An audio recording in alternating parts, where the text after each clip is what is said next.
Maligayang pagdating sa taunang pagdiriwang ng kapistahan ng Santo Niño de Malolos.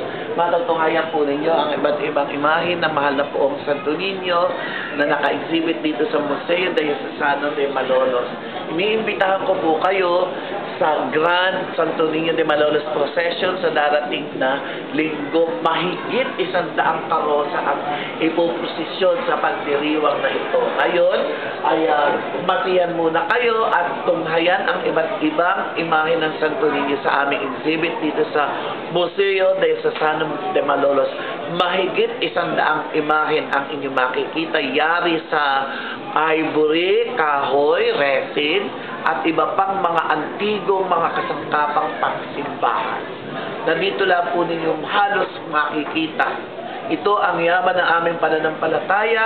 Ito ang yaman ng pananampalatayang Bulakenyo sa kanyang pagdidebosyon sa mahal na poong Santo Niño. Ito po sa Father J. Lina, nag-aanyaya sa inyo at bumabati ng maligayang kapistahan ng mahal na poong Santo Niño.